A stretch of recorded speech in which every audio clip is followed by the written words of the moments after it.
Pinalawig ng LTFRB ang deadline sa pag-phase out ng mga tradisyonal na jeep, UV Express at Multicab. Imbes na June 30, extended yan hanggang December 31. Pero sabi ni LTFRB Chairman Chofilo Guadis III, hindi ito dahil sa ikinakasang tigil pasada ng mga transport group.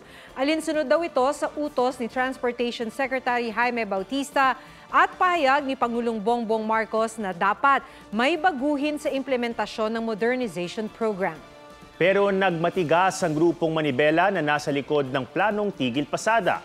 Tuloy pa rin daw ang kilos protesta, bagamat kinukonsidera raw nila ang pakiusap ng Pangulo na sana ay wag nang itong ituloy. Sabi kasi ng Pangulo, mahalaga ang PUV modernization, pero mas mahalaga na hindi mabigat sa bulsa ang transition. Kanina, pinulong ng LTFRB ang ilang transport group. Pinapadalo rin sila sa pagdinig ng Senado bukas. Nawawalang helicopter sa Balabac, Palawan. Yan po yung air ambulance ng Philippine Adventist Medical Aviation Services o PAMAS na binansagang Yellow Bee at itinampok pa sa programang Stand for Truth kamakailan. Ayon sa CAAP, bandang alas 7:30 ng umaga nang lumipad ito galing Mangsi Island para dalhin ang isang pasyente patungong Southern Palawan Provincial Hospital sa Brooks Point. Bandang alas 9 ng umaga, iniulat na nawawala ito. Sabi pa ng CAAP, 5 raw ang sakay nito kabilang ang piloto, nurse, isang pasyente at 2 kasama. Pero ayon sa Philippine Coast Guard, 4 lang ang sakay nito. Ipinadala rin nila ang BRP Malabrigo sa vicinity waters ng Brooks Point at Balabac para rumesponde sa anilay helicopter crash. Ayon sa PAMAS, patuloy ang search and rescue operation sa helicopter. Isa na namang security screening officer sa NAIA ang hinuli dahil daw sa pagnanakaw. Ngayon naman ang smartwatch ng isang pasaherong Chinese national. Sa reklamo ng Chinese tourist na wala ang kanyang relo nang dumaan sa final check ng NAIA Terminal 1 kaninang madaling araw. Nang i-review ang kuha ng CCTV, nakita raw na ibinulsa ito ni Valeriano Ricaplaza Jr., tauhan ng Office for Transportation Security o OTS. Todo tanggi si Ricaplaza na nakakulong sa tanggapan ng Aviation Security Group. Naharap siya sa reklamong sa kaukulang mga reklamo. Di na natugunan o natagpuan ng smartwatch hanggang nakaalis ang Chinese national patungong Hong Kong. Nangako ang OTS na re-resolbahin ang issue. Kinundina ng Manila International Airport Authority ang insidente at nangakong pag-iigtingin ang security review sa NAIA.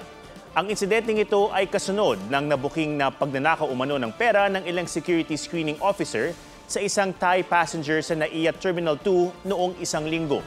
Nasa bansa si Malaysian Prime Minister Anwar Ibrahim at nakipagpulong kay Pangulong Bongbong Marcos. Ginawaran siya ng military honors sa Malacanang. Pinag-usapan nila ang security cooperation, collaboration sa halal industry, digital economy cooperation at ilang regional at international issues. Nagpulong din ng mga opisyal ng Pilipinas at Malaysia. Ayon sa Malaysian Ministry of Foreign Affairs, ang official visit ay sumasalamin sa magandang ugnayan ng dalawang bansa. Ito ang unang beses na bumisita si Anwar sa Pilipinas bilang Prime Minister. Siya rin ang unang head of state na pumunta sa bansa sa ilalim ng Administrasyong Marcos. Nagbabala ang Philippine Post Office laban sa mga scammer na tumatawag sa mga customer at nagpapanggap na empleyado nila. May report si Katrina Son. Madalas nagpupunta si Susan Baranda sa Philippine Post Office sa Quezon City para kunin ang mga padala mula sa mga kaanak. Ilang beses na raw kasi siyang muntik ma-scam. Mahirap na sa panahon ngayon eh. Di ba maraming scam ngayon, sasabihin sa'yo, punta ka dito, nanalo ka dito. So yan ang iniiwasan ko, kaya ako na mismo pumupunta dito. Si Maricel Cortez naman, buwanang nagpupunta sa Philippine Post para naman samahan ang biyanan na kumuha ng pensyon. Iwas scam na rin daw dahil sa balitang may modus o scam kaugnay ng package. May takot talaga kami na may scam. Kaya naman naglabas ng abiso ang Philippine Post Office. Maraming nagpapagkatuno na mga empleyado ng Post Office. Ginagamit nila yung aming customer service hotline para palabasin na lihitin mo silang empleyado ng Post Office. Sabi ng PhilPost, hindi sila nananakot at lalong hindi nila sinasabi na may ilegal na laman ang parcel na tatanggapin. Pagbibigay diin naman ng Philippine Post Office. Hindi raw sila karaniwang tumatawag sa mga nakakatanggap ng sulat, package o anumang klase ng parcel. Kaya naman kapag nakatanggap daw ng ganitong klaseng tawag, makakabuti raw na kumpirmahin ito direkta sa kanilang opisina o tumawag sa kanilang customer service hotline. In case na meron ganun tawag sa inyo, wag na wag po kayo magbibigay ng information tungkol sa inyong tirahan, o bank account numbers, o whatever important details, nor sending yung mga copies ng inyong mga ID.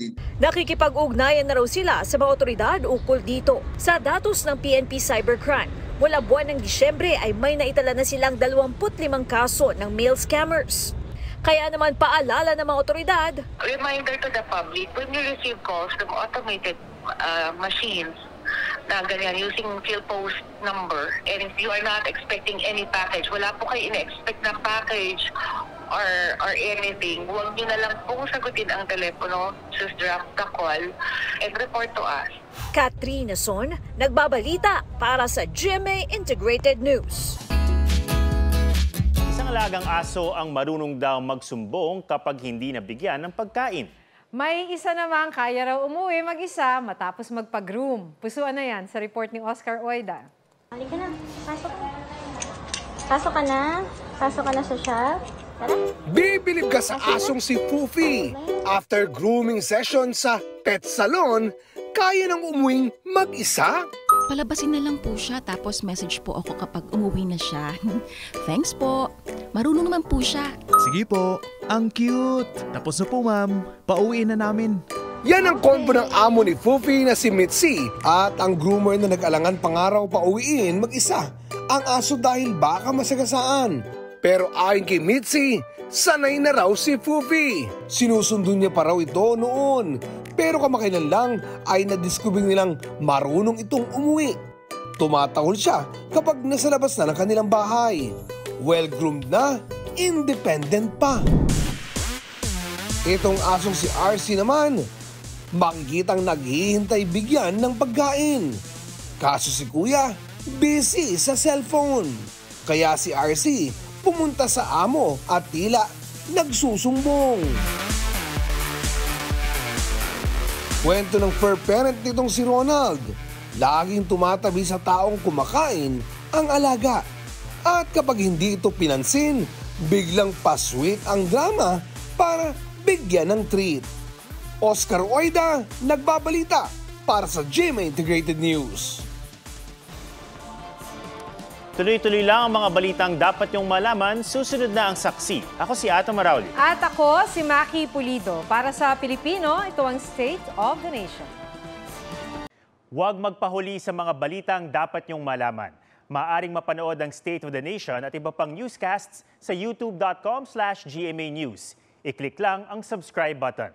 Sa mga kapuso naman abroad, maaari kaming masubaybayan sa GMA Pinoy TV at www.gmanews.tv.